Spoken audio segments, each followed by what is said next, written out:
PRD por Tlaxcala, pero sí tiene senadora por Tlaxcala, y también Morena tiene senadora por Tlaxcala, de tal manera que ojalá y hubieran venido también ambas legisladoras, que somos responsables porque votamos ley de ingresos, y eso es muy importante que todo el mundo sepa.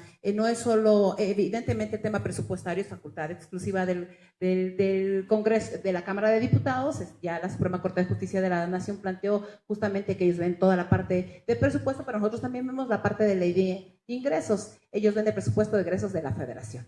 A mí me encanta oír a Ricardo García Portillo en esta explicación tan académica respecto de cómo se puede generar tal o cual impuesto y cómo se puede hacer, cómo se puede justificar lo que está sucediendo en este país.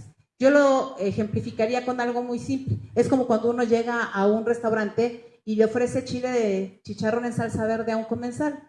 Pueden ofrecérselo así: chile de chicharrón en salsa verde, ¿quiere usted que se lo sirva? O pueden decirle, ¿qué le parece si le doy corteza de cerdo en salsa esmeralda? De tal manera que esa justificación pues es evidentemente la forma en cómo se comunican las cosas, pero a mí me enseñaron en el partido en el que me formé a decirle las cosas por su nombre. Se le llaman perros a los perros y gatos a los gatos. Y aquí evidentemente el origen de todo lo que tenemos tiene que ver con una mala recaudación, con una mala reforma fiscal votada en el 2013 por el PRI y por el PRD. Y lo digo con nombre y apellido porque así me enseñaron a decirlo tal cual y de frente. Y tiene que ver con varias cosas, porque solo hay que recordar qué se votó en esa reforma fiscal.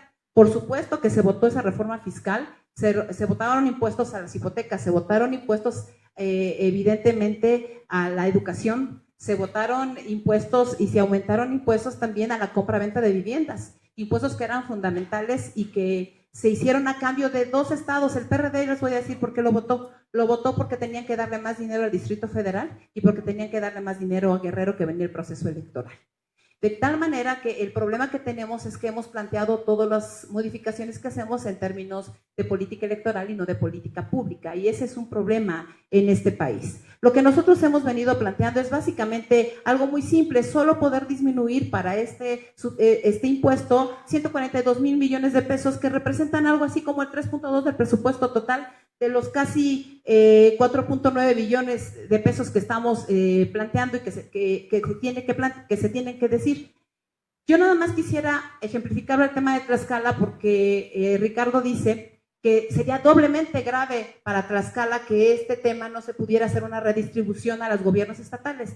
Solo haría una comparación. Pasamos evidentemente de un tema presidencialista en donde el manejo presidencial y la figura del presidente era todo, a 32 virreinatos en donde los gobernadores y una gobernadora evidentemente hacen todo lo que quieren con el tema del presupuesto. Tlaxcala tuvo para el año 2016, si no me recuerdo, porque él era secretario de Finanzas, no, ya era diputado, tiene razón, pero en los anteriores también puedo hacer ese ejemplo y no me va a dejar mentir. Tuvo, por ejemplo, un presupuesto de más o menos 17,000 millones de pesos. Nada más que, ¿qué creen? En el cruce con el Congreso del Estado, pues nada más se sabía cómo se gastaban alrededor de 14,000 millones de pesos. Los otros 3,000 estaban volando. ¿Quién sabe cómo se gastaban? Quizá en el fertilizante que desapareció, quizá en la falta de medicinas y doctores y especialistas en los lugares en donde no los tenemos, quizá en algunos otros lugares como Veracruz,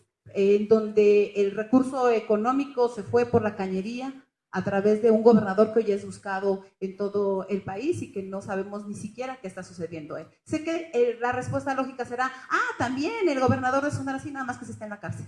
Entonces es muy importante señalar cómo se generan estos gastos discrecionales por parte de los gobiernos estatales. Si aquí en Tlaxcala, que somos de los estados más pequeños de la República, y que debo decirles, recibe más o menos el mismo presupuesto que, por ejemplo, Aguascalientes, nada más que el crecimiento de Aguascalientes es distinto al crecimiento de Tlaxcala.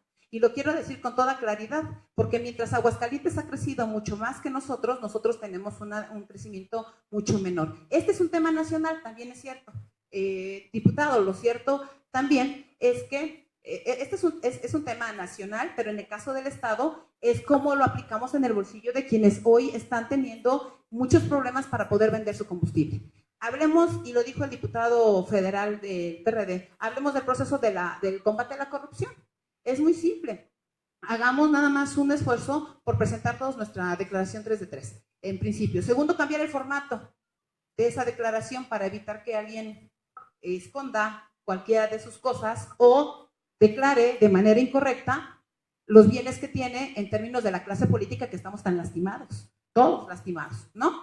Y bajo ese esquema lo que pudiéramos establecer con algo muy sencillo es que usted fue funcionario, diputado, del gobierno del presidente Calderón también, en la Secretaría de Hacienda, también con José Antonio Meade, por cierto.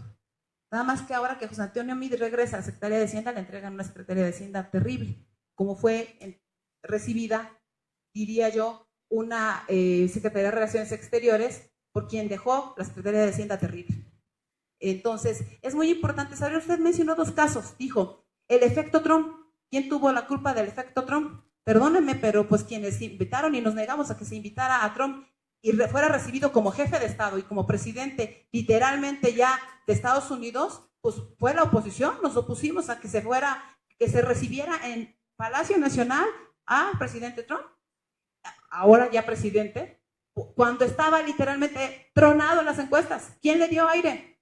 Pues le dio aire quien tuvo que darle aire. Eso es muy importante que sea, porque los errores políticos sí tienen que ver con las consecuencias de carácter administrativa o con las consecuencias de política pública, y eso es muy importante plantearlo.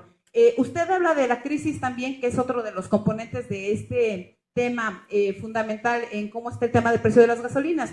Tiene usted razón, nada más que tuvimos una devaluación de López Portillo de más o menos del 500% de la moneda, y después en este sexenio el 74% de la devaluación de la moneda, de nuestro peso.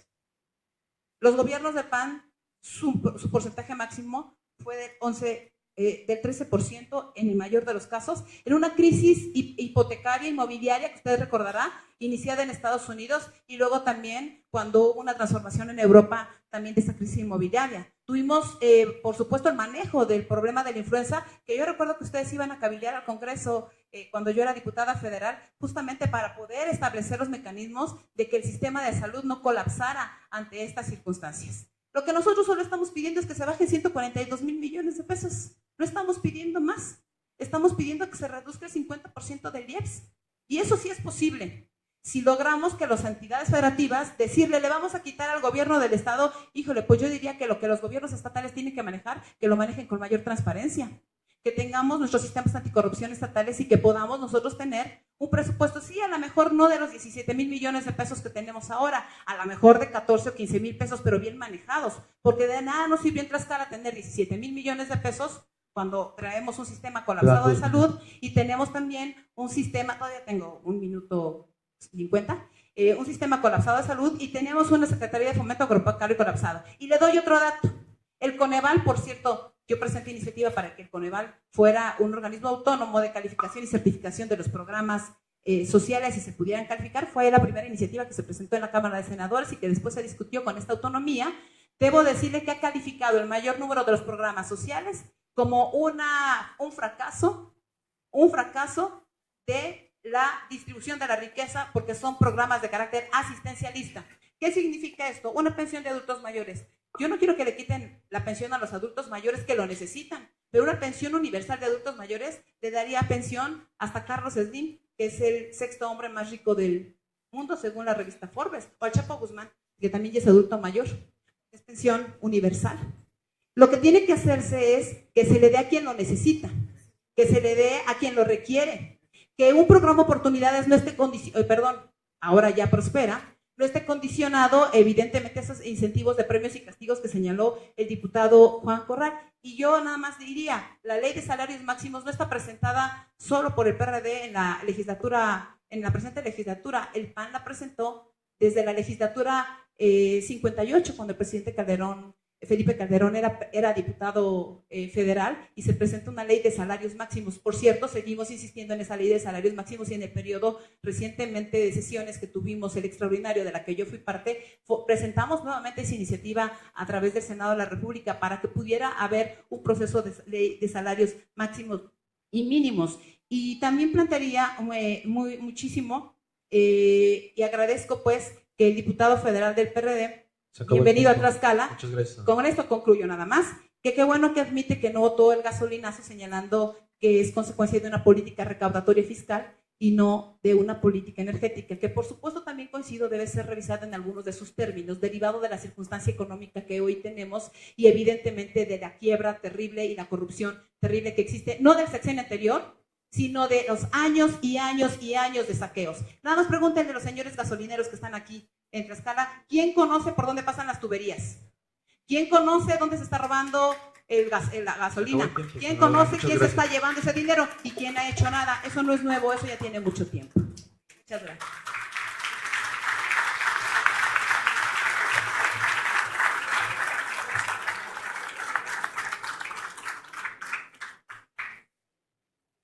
Bueno, a continuación vamos a tener preguntas y respuestas a través del mecanismo de participación previamente definido. Tenemos un total de 6 preguntas. Vamos a presentar 2 para cada uno, igual vamos en orden. Vamos a dejar un minuto para poder contestarla cada uno.